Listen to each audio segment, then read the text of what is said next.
नमस्कार, मैं हूं आपके साथ अंकिता। न्यूज रूम 7 में आपका स्वागत है। चलिए रुक करते हैं खबरों की ओर। बीजेपी प्रदेश मीडिया प्रभारी आशीष अग्रवाल की प्रेस वार्ता। नेता प्रतिपक्ष उमंग सिंगार के आरोपों पर किया पलटवार। सिंगार ने चरित्र हनन का प्रयास किया। उमंग सिंगार स्वयं आरोपों से घिरे हैं। ये वही उमंग सिंगार है जो कमलनाथ सरकार के समय भ्रष्टाचार के आरोप है। झारखंड में प्रभारी रहने के दौरान टिकट बेचने को लेकर आरोप लगे थे और बताया जाता है कि राहुल गांधी ने जांच करवाई थी, जो सही था। दिग्विजय सिंह पर आरोप लगाते थे। उमंग सिंगार पर महिलाओं ने भी कई आरोप लगाए हैं। कांग्रेस मतलब भ्रष्टाचार है। स्वागत कर दूं आप लोगों का। चलो, स्वागत तो स्थायी है। देखिए, आज कांग्रेस के नेता प्रतिपक्ष श्री उमंग सिंगार के द्वारा पुनः चरित्र हनन का और झूठ का झुंझुना बजाने का कुत्सित प्रयास किया गया है और हास्यास्पद और आत्मविरोधाभासी है कि जो उमंग सिंगार स्वयं विभिन्न आरोपों से घिरे हों, वो आज दूसरों पर आरोप लगा रहे हैं।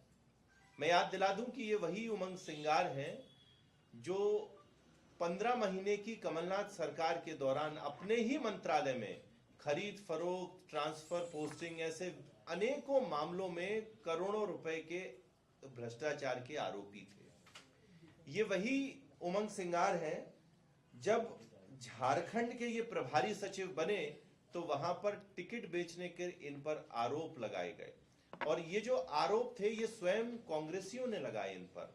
इसके बाद राहुल गांधी ने एक जांच भी की जिसमें ऐसा बताया जाता है कि आरोप इन पर सिद्ध हुए। ये वही उमंग सिंगार है जो कभी अपने ही पूर्व मुख्यमंत्री दिग्विजय सिंह को शराब माफिया, रेत माफिया, ब्लैकमेलर बताते थे और आज उनके साथ ही मंच साझा करते हैं। वैसे मैं निजी टिप्पणियां करने में विश्वास नहीं रखता हूं, पर उमंग सिंगार को याद रहे कि उन पर विभिन्न महिलाओं ने समय समय पर बहुत गंभीर आरोप लगाए। एक महिला ने तो उनके स्वयं निज निवास में आत्महत्या की थी। ये समझना होगा कि वो कितनी प्रताड़ित रही होगी। कई महिलाओं ने उन पर और आरोप लगाए और आज सिर्फ सुर्खियां बटोरने के लिए ऐसे उमंग सिंगार जी दूसरों पर आरोप लगाते हैं तो मुझे वो शेर याद आता है कि चेहरे पर नकाब और लहजे में बदजुबानी लिए फिरते हैं, जिनके खुद बही खाते बिगड़े हों वो दूसरों का हिसाब लिए फिरते हैं। कांग्रेस की अगर मैं बात करूं तो कांग्रेस भ्रष्टाचार का पर्याय है, पर्यायवाची है।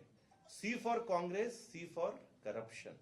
और कांग्रेस के प्रथम परिवार के जो जितने जी हैं, राहुल जी, सोनिया जी, प्रियंका जी और जीजा जी, ये सभी विभिन्न गंभीर भ्रष्टाचार के मामलों में या तो अदालत से जमानत पर रिहा है या रोज ईडी और यूडब्ल्यू के चक्कर लगाते हैं। ऐसी कांग्रेस आज भारतीय जनता पार्टी को, जिसकी जीरो टॉलरेंस की पॉलिसी है, भ्रष्टाचार को रोकने के पाठ पढ़ाती है। कांग्रेस को याद रहे कि इस समय देश में मोदी जी के नेतृत्व में भाजपा की सरकार है और प्रदेश में डॉक्टर मोहन यादव जी के नेतृत्व में भाजपा की ही सरकार है और ये जितनी एजेंसी कार्रवाई कर रही हैं, ये भारतीय जनता पार्टी की जो जीरो टॉलरेंस की पॉलिसी है उसके आधार पर ही कर रही हैं। कांग्रेस को तो आज इस बात का डर है कि जो कमलनाथ सरकार के समय भ्रष्टाचार होता था, ये कहीं जांच कांग्रेस तक नहीं पहुंच जाए। अगर कांग्रेसियों के पास सही में कोई आरोप है, कोई तथ्य हैं, कोई तर्क हैं, तो मैं बताना चाहता हूं कि जांच एजेंसियों को उन्हें सौंपना चाहिए। कांग्रेसियों के पास तो इतने बड़े बड़े नेता हैं, जो वकील हैं, वो अदालत का भी दरवाजा खटखटा सकते हैं, पर सिर्फ और सिर्फ राजनीतिक शिगुफेबाजी के लिए, सुर्खियां बटोरने के लिए उमंग सिंगार और जीतू पटवारी जैसे नेता आपस में ही लड़े हुए हैं। कोई कभी बाइट देता है, कोई कभी पत्रकार वार्ता करता है और नया कुछ नहीं होता। मैं बताना चाहता हूं कि दोनों जांच एजेंसियां बहुत गंभीरता से जितने भी भ्रष्टाचार के विषय उस पर कार्रवाई कर रही हैं। किसी व्यक्ति को भारतीय जनता पार्टी की सरकार के समय नहीं छोड़ा जाएगा, पर कांग्रेसी इस तरह की सस्ती लोकप्रियता से बचने का प्रयास करें। और ये देश बाबा साहब के संविधान से चलता है, कांग्रेस के प्रथम परिवार के निवास से लिखी हुई किसी किताब से नहीं। इसलिए संविधान में जो जांच एजेंसियां हैं, जो न्याय प्रक्रिया है, कांग्रेस अगर कुछ उसमें सौंपना चाहती है तो सौंपे, नहीं तो स्वयं अपने आप को सुर्खियों में लाने के लिए ये जो बयानबाजी की जा रही है ये निंदनीय है। मैं पुनः बताना चाहता हूं, जीरो टॉलरेंस की नीति पर सरकार चल रही है, किसी को नहीं रोका जाएगा।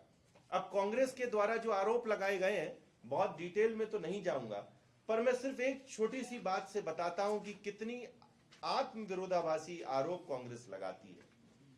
कांग्रेस की जो दस्तावेज दिया गया है उसमें एक जो नाम आता है वो स्वयं एक कांग्रेस के नेता का है और हास्यास्पद है कि उमंग सिंघारी उस पर आरोप लगा रहे हैं।